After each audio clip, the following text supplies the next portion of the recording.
स्वागत है दोस्तों एक बार फिर से आपका हमारे चैनल पे। और जो आज हमारा टॉपिक है वो बड़ा इंटरेस्टिंग टॉपिक है। आपको अगर इस हर टॉपिक ही आपका इंटरेस्टिंग होता है तो बिल्कुल होता है, इन्फॉर्मेटिव है। इंटरेस्टिंग के साथ साथ इन्फॉर्मेटिव है और आप बने रहिए। जो टॉपिक है वो है modem, ONT, CPE, customer premises equipment. तो बेसिकली आज हम जानेंगे कि मैं गया हूँ, क्वेश्चन समझिए पहले कि कैसे हम इस प्रॉब्लम को या इस टॉपिक को समझेंगे। क्वेश्चन ये है कि मैं गया हूँ एक दुकान पे, शॉप पे, जो मॉडम बेचता है या राउटर बेचता है आपके लैंग्वेज में, या ONT बेचता है। इन सबका एक कॉमन नेम है CPE, ठीक है ना, कस्टमर प्रीमाइसेस इक्विपमेंट बेचता है और मुझे खरीदना है, ठीक है ना। वीडियो में बने रहिएगा, बड़ा इन्फॉर्मेटिव होने वाला है। तो CPE मुझे खरीदना है, तो खरीदने से पहले मैं क्या चेक करूं, कैसे खरीदूं, क्या देख के ले आऊं? भाई मैंने अपना कैरियर फाइबर में दे दिया है, इसी राउटर और इसी में अपना जीवन बिता रहा हूं। मैं पिछले 5 साल से काम कर रहा हूं, 10 साल से काम कर रहा हूं। अब मैं गया हूं खरीदने और मैं खरीदते समय क्या देखूं यार, क्या देखूं, क्या होता है इसके अंदर? हाँ, इंपॉर्टेंट है ना, जानना जरूरी है। क्या पूछ के खरीदूं?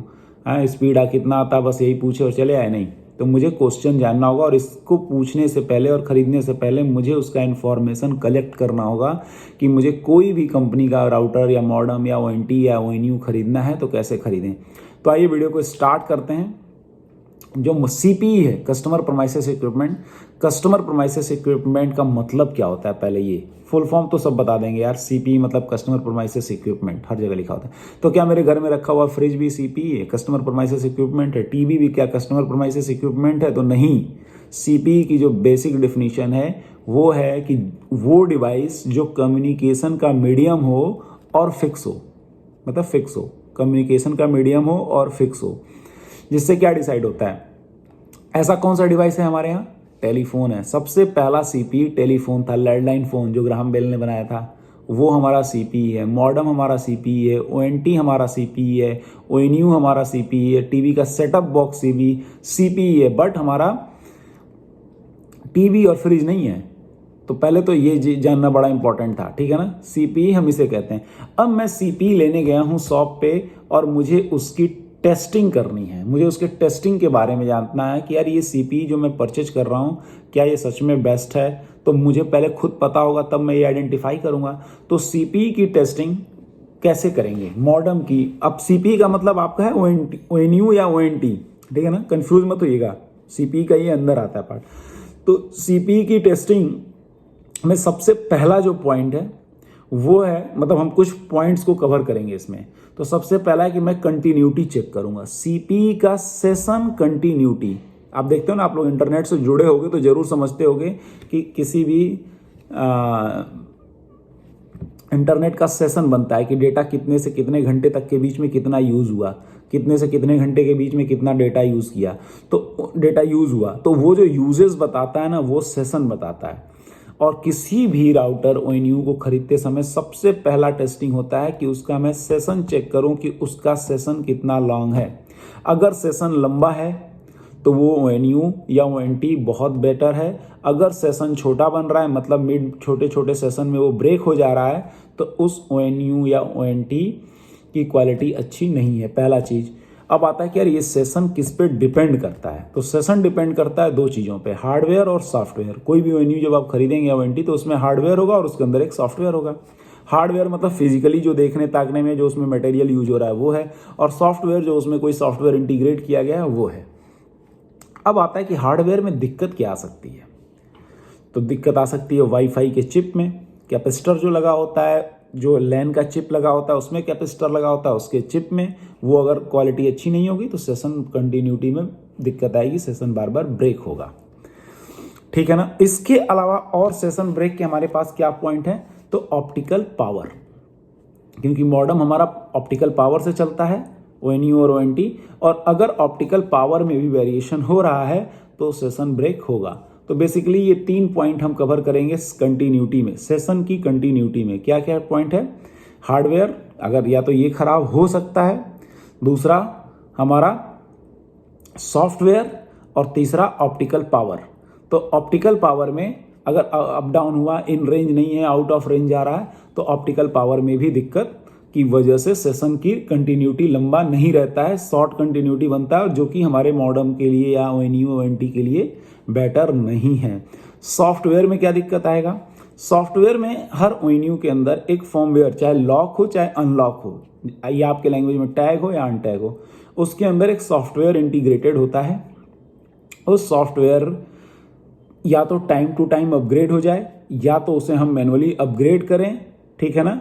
अदरवाइज उसकी वजह से भी उसकी कंटिन्यूटी में प्रॉब्लम हमें देखने को मिलता है, और कोई रीजन नहीं है। 3 टेस्टिंग हम कर लिए, हार्डवेयर, सॉफ्टवेयर और ऑप्टिकल पावर का कंटिन्यूटी के अंदर, ठीक है ना। अब आ जाता है नेक्स्ट इस सॉफ्टवेयर के बाद कि अब मैं ONU खरीद रहा हूं तो और क्या देखूं। तो हर ONU के अंदर एक CPU होता है, सेंट्रल प्रोसेस यूनिट जिसे आप बोलते हो, उसका यूटिलाइजेशन कितना है।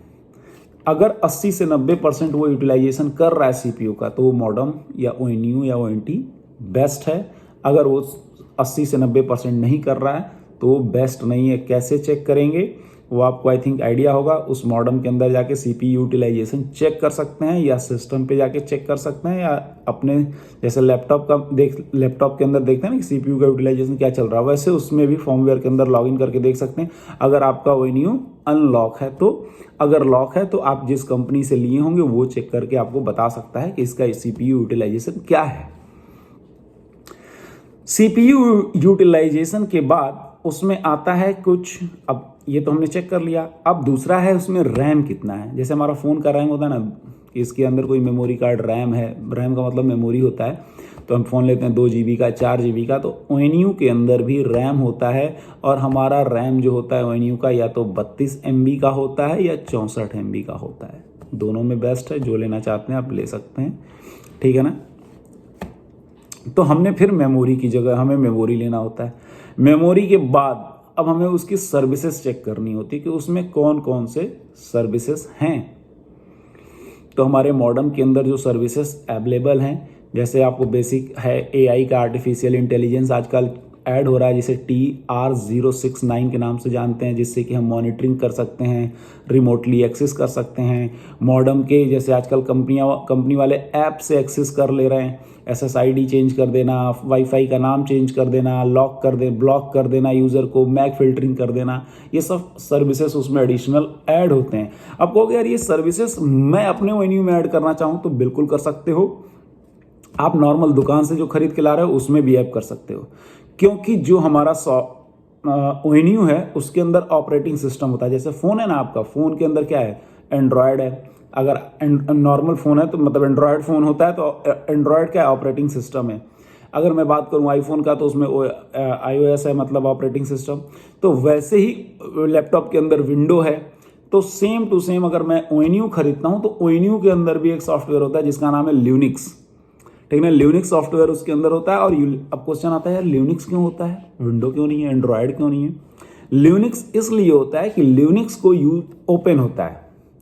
ल्यूनिक्स को लेने के लिए कोई लाइसेंस की ज़रूरत नहीं होती है, कोई एडिशनल पैसे खर्च करने की ज़रूरत नहीं होती है, और वो ईजिली इंटीग्रेट हो जाता है। अगर मैं उसमें कोई भी क्लाइंट, अगर आपका यूज़र चाहता है कि मैं ये फीचर चाहूँ, जैसे आप ही खरीदने जा रहे हो और दुकान वाले से बोलो राउटर खरीद रहा हूँ, यार मैं राउटर में ये फीचर चाह रहा हूँ, मैं राउटर के अंदर ONU के अंदर ये फीचर चाह रहा हूँ, तो ल्यूनिक्स के कारण, ये सॉफ्टवेयर के कारण वो सर्विसेज ईजिली उसके अंदर इंटीग्रेट हो जाती हैं। ये ओपन होता है और इस पर कोई एक्सक्यूजेज नहीं आते एंड्रॉयड, iOS या विंडो की तरह। तो इसलिए ये इजीली अवेलेबल है, फ्री है, तो हर कंपनी इसको यूज़ करता है और अपने फर्मवेयर को चढ़ा के इसे लॉक कर देता है। तो आप भी चाहते हो तो जैसे जिस कंपनी का ONU खरीदना चाह रहे हो उस कंपनी से बात करके ये डील फाइनल कर सकते हो, और वो इजीली कर सकता है क्योंकि उसके अंदर ल्यूनिक्स उगता है। और ये बड़ा ही इंफॉर्मेटिव है, इसको ध्यान से नोट करके रखिएगा क्योंकि ये आपके फ्यूचर में काम आएगा। कहीं पर बता रहे हो तब, बोल रहे हो तब, या आगे इंटरव्यू दे रहे हो तो भी बड़ा इंपॉर्टेंट है, ठीक है। उसके बाद हमारा मॉडम के अंदर TR069 हो गया, सॉफ्टवेयर की इंटीग्रेटिंग की पार्ट हो गई। उसके बाद वो ट्रिपल प्ले सर्विसेज चलाता है। कोई भी ONU जो है उसके अंदर, या ONT जो है, हम बेसिकली CPE के बाद CPE में ONU और ONT की बात कर रहे हैं। तो हर ONU और ONT के अंदर एक एक्स्ट्रा फीचर क्या है, एक्स्ट्रा क्या एडिशनल फीचर है, ये सर्विसेज के अंदर आता है कि वो ट्रिपल प्ले सर्विसेज देता है। मीन्स वो वॉइस को भी देता है, IPTV को भी देता है और डेटा को भी देता है। ये तीनों सर्विसेज उसके अंदर इंटीग्रेट होता है विद द हेल्प ऑफ ल्यूनिक्स, ठीक है ना। और उसमें इंटीग्रेटेड फीचर ऐड होते हैं, जिसको मैं कुछ आप पॉइंट्स नोट भी किया हूँ कि उन सब फीचर्स का क्या नाम है। तो जैसे ये फीचर जो होता है नेट, DMZ, अब ये सब अपने में एक टॉपिक है, तो वीडियो बड़ा लेंथी हो जाएगा अगर इन सबको मैं आपको बताऊंगा। तो बस आप ये समझ लीजिए कि इन सब सर्विसेज की तरह से जैसे मल्टीकास्टिंग, यूनिकास्टिंग करना ONU के अंदर होता है। मैंने बताया था कि OLT ब्रॉडकास्ट करता है, ONU यूनिकास्ट करता है, तो कुछ यूनिकास्ट भी करते हैं, कुछ मल्टीकास्ट भी करते हैं, ठीक है ना। उसके बाद उसमें और हम क्या क्या चीज़ें देखेंगे, तो हमने देखा कि उसके अंदर रैम कितना है, ठीक है ना। उसके बाद उस पे मल्टीकास्ट, यूनिकास्ट देख लिए, उसमें कैपिंग है कि नहीं है, उसमें ट्रिगर एक्टिवेशन है कि नहीं। मतलब ट्रिगर एक्टिवेशन का मतलब कि उसमें स्टैटिक IP से होता है या ट्रिपल PoE की ID से होगा या डायनेमिक से होगा। ट्रिगर वो कैसे एक्टिवेट होता है, वो तीनों फीचर्स होने चाहिए। जो सर्विसेज मैं चाहूँ वो सर्विसेज उसमें अप्लाई कर सकूँ। उसके बाद उसमें एक USB पोर्ट होता है, ये भी ट्रिपल प्ले के अलावा एक और भी होता है, USB का भी पोर्ट होता है। हम लोग जो USB यूज़ करते हैं USB 2.0 करते हैं, तो आप ध्यान रखिएगा कि हमें जो USB वाला टाइप देखना है वो 2.0 देखना है। उसके बाद उसमें LAN के पोर्ट होते हैं, LAN के 2 पोर्ट होंगे या 3 पोर्ट होते हैं, ठीक है ना। बेसिकली वो पोर्ट भी कुछ ONU बनाता है प्रॉपर 100 Mbps, 1000 Mbps, 1000 Mbps का, लेकिन कुछ ONU बेसिकली बनाते हैं। आप ये दुकान वाले से पूछ सकते हो, बेसिकली जहाँ से खरीद रहे हो उससे पूछ लोगे, वो आपको इसके बारे में बता देगा, या तो उसके ब्रोशर में ये लिखा होगा और आप ये चीज़ चेक करके खरीद सकते हो। तो जब आप मॉडेम खरीद रहे हो या ONU खरीद रहे हो, तो उसके हर में एक होगा 10 Mbps का, दूसरा होता है 100 Mbps का और तीसरा होता है 1000 Mbps का, मीन्स 1 Gbps का, 1024 का। और कुछ ONU ऐसे भी आते हैं जिसमें 1 gig के 2 पोर्ट बने होते हैं, LAN पोर्ट। और आपको पता है इस पोर्ट को क्या बोलते हैं? LAN पोर्ट तो बोलते हैं। उसके अलावा बीच में फ़ोन के लिए जो होता है उसको, उस पोर्ट को क्या बोलते हैं? RJ11 का पोर्ट आप लोग यूज़ करते हो। बट अगर उसे आपको कोई फ्यूचर में पूछ दे कि यार चलो ये इसको RJ11 का पोर्ट बोलते हैं, बट इसका एक्चुअल नेम क्या है, तो उसका नाम है पोर्ट, POT, पोर्ट, ठीक है ना। पोर्ट का मतलब है कि उसमें VoIP, ठीक है ना, वॉइस ओवर IP कॉल जिस पे होता है उसको नाम हम देते हैं। तो ये सर्विसेज, ये सारी चीज़ें ऐड होती हैं, इसके बारे में आप पूछोगे और जानोगे कि अवेलेबल है या नहीं है, ठीक है ना। उसके बाद क्या क्या फीचर और सर्विसेज में देखो, पोर्ट फॉरवर्डिंग है कि नहीं, पोर्ट फॉरवर्डिंग कर सकते हैं कि नहीं, चैनल कितने दिए हैं उसमें, 80 मेगाहर्ट्ज, 40 मेगाहर्ट्ज, 160 मेगाहर्ट्ज, ठीक है। उसके बाद आ जाता है फ्रीक्वेंसी, उसमें फ्रीक्वेंसी प्रॉपर है कि नहीं है। अगर मैं AC खरीद रहा हूँ, ABGN के बारे में मैं बता रखा हूँ, वहाँ से आप चेक कर सकते हो। अगर मैं AC खरीद रहा हूँ तो AC में बेसिकली क्या होना चाहिए, डुअल बैंड होना चाहिए, मीन्स 2 फ्रीक्वेंसी होना चाहिए, 2.4 गीगाहर्ट्ज और 5 गीगाहर्ट्ज। उन फ्रीक्वेंसी पे प्रॉपर हमें स्पीड मिलना चाहिए, तो वो फ्रीक्वेंसी अवेलेबल है कि नहीं है ये आप चेक करोगे।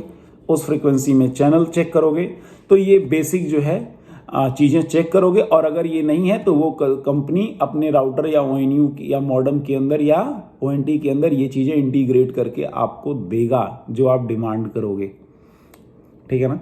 बट उसके लिए वो बोलेगा कुछ चार्जेबल लेगा या आप कहेगा बल्क में खरीदिए, इस तरह के क्वेश्चंस उसके होंगे, तो वो आपका कॉल है कि आप उसको कैसे डील करते हो। लेकिन आप इस फील्ड में अपना कैरियर दे रहे हो, तो इसलिए ये जानना जरूरी है कि जब हम मॉडेम खरीद रहे हैं या ONT खरीद रहे हैं तो हम क्या क्या चीज़ों को बेसिक ध्यान रखेंगे, ठीक है। इसके बाद आ जाता है ल्यूनिक्स का। तो आपको सॉफ्टवेयर का अपडेट मैंने दे दिया कि सॉफ्टवेयर क्या है, सपोर्ट क्या है, टेस्टिंग में सेशन चेक कर लिया हमने। और अब हम आगे बढ़ते हैं, और आगे हम क्या देखेंगे, पावर, ऑप्टिकल पावर। यार ONU के थ्रेशोल्ड्स में कितने ऑप्टिकल पावर पे वो चल जाएगा, ये भी फीचर है। तो ONU जो होता है बेसिकली मॉडेम जो डिज़ाइन किया जाता है, चाहे वो EPON पे चलने के लिए हो चाहे GPON पे चलने के लिए हो, उसका ऑप्टिकल पावर मैक्सिमम -30 dB होता है, मैक्सिमम अब आप ये भी कह सकते हो बी प्रैक्टिकल के, यार ये तो किताब का ज्ञान दे दिए कि कहीं पढ़ लिए होंगे कि 30 दे रहा है। भाई नहीं, 30 ही बना होता है। आपका राउटर मुझे पता है ONU -32 पे और -33 पे चल जाता है, ठीक है ना। बट इसके पीछे का रीज़न जान लीजिए क्यों चलता है। जैसे आजकल आता है ना फ्रिज, इनबिल्ड स्टेबलाइजर, वैसे उसके अंदर इनबिल्ड होता है ऑप्टिकल पावर को मैनेज करने की फैसिलिटी सर्विसेज के अंदर। ये मॉडेम बनाने वाले ने, ओएनटी बनाने वाले ने उसमें डिज़ाइन कर रखा है। तो वो पावर ऊपर नीचे अगर होता है तो ओएनयू अपने आप को कंप्रोमाइज़ करके उसमें चला देता है, और ये टेस्टिंग का पार्ट है। लेकिन अगर आप इस टेस्टिंग पे अपने मॉडेम को बार बार चलाएंगे, ओएनटी ओएनयू को चलाएंगे, तो वो फॉल्टी हो सकता है। क्योंकि आप 150 वोल्टेज पे फ्रिज नहीं ना चला सकते कंटिन्यूड में, क्या दिक्कत आएगी? फ्रिज हो सकता है इनबिल्ड है, लेकिन उसका इंजीनियर आएगा तो सीधे बोलेगा, रिकमेंड करेगा कि सर एक स्टेबलाइजर खरीद लो, और आपने 20,000 का फ्रिज खरीदा इसलिए स्टेबलाइजर खरीद लेते हो। वही नहीं 1,000-1,200 का, चल यार देखते हैं, ख़राब हो गया फिर नया ले लो, या कंपनी वाले हैं तो वो बदलेंगे। तो आप ये समझ सकते हो कि भाई इसकी वजह से ये दिक्कत आएगी। इसके अलावा आप चेक करते हो पावर कंजप्शन।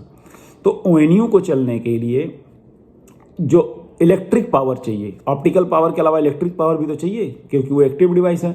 तो जो इलेक्ट्रिक पावर चाहिए उसको चलने के लिए वो होता है 12 वोल्ट का, ठीक है ना, जिसमें से वो 40 से 60 वाट पावर कंज्यूम करता है ओएनयू, और 12 वोल्ट। और 12 वोल्ट के लिए आप कस्टमर के प्रमाइसेस पे या अपने जहाँ पे आप खुद यूज़ कर रहे हो 3 पिन प्लग का यूज़ करिए।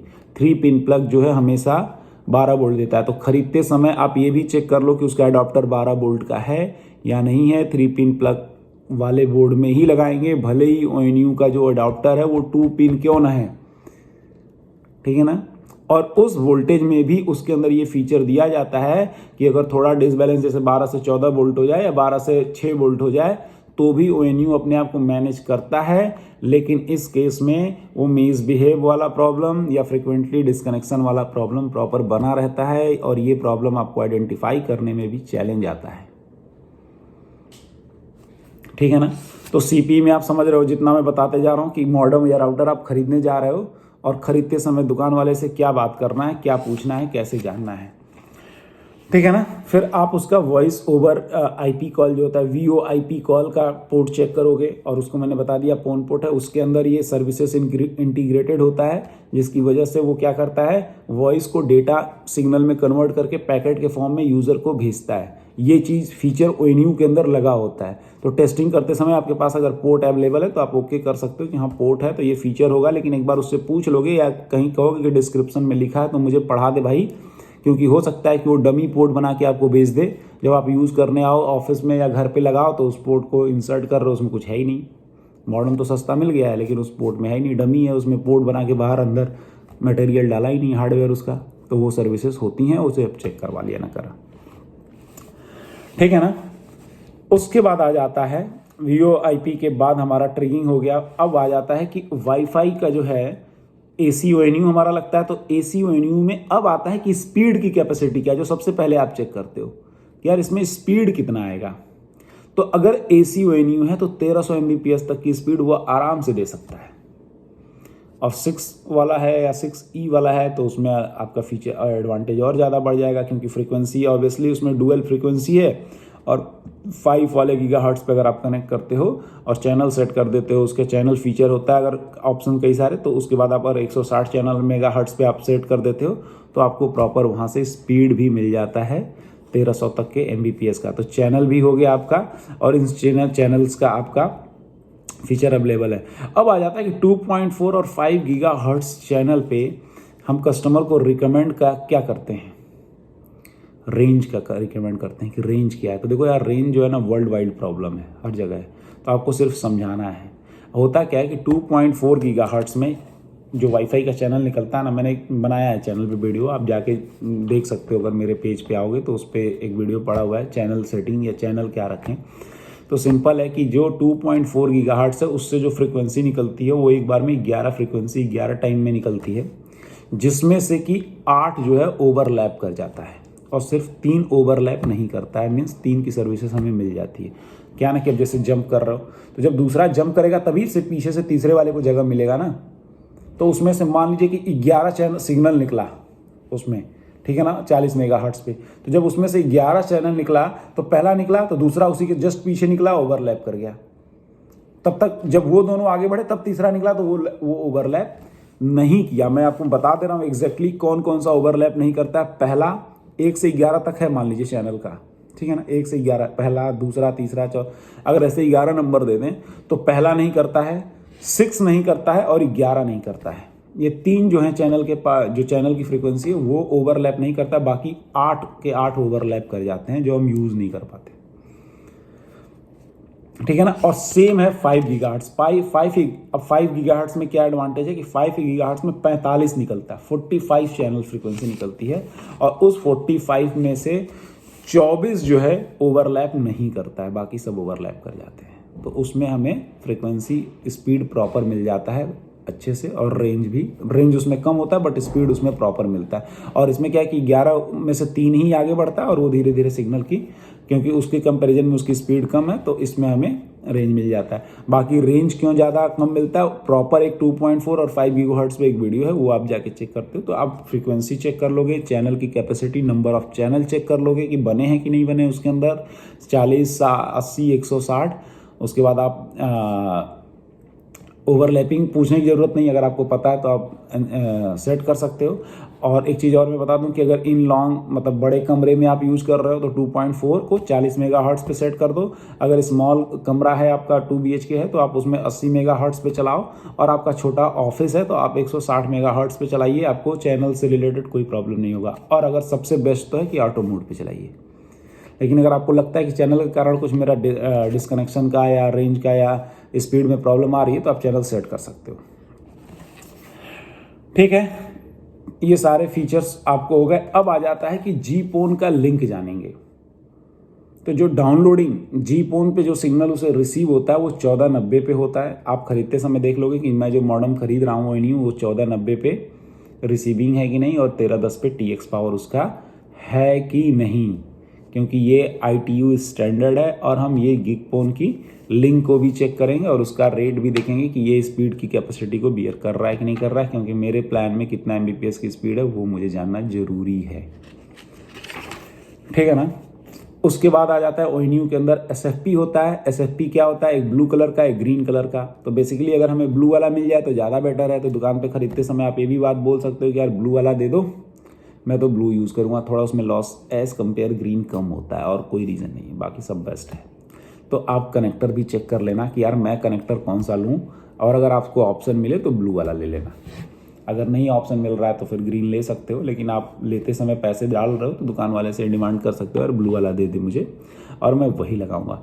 उसके बाद WLAN इंटरफेरेंस, उसमें तो मैंने आपको बता ही रखा है कि हमारा AC WLAN इंटरफेरेंस अगर क्रिएट कहीं आता है तो उसमें मतलब कि वाईफाई AC है या B है या G है या N है, क्या है, ये आप दुकान वाले से पूछोगे या उसके ब्रोशर पे देखोगे। अगर वो अच्छे क्वालिटी का ONU होगा तो बिना पूछे वो सब आपके सामने रख देगा, आपको सिर्फ पढ़ना है।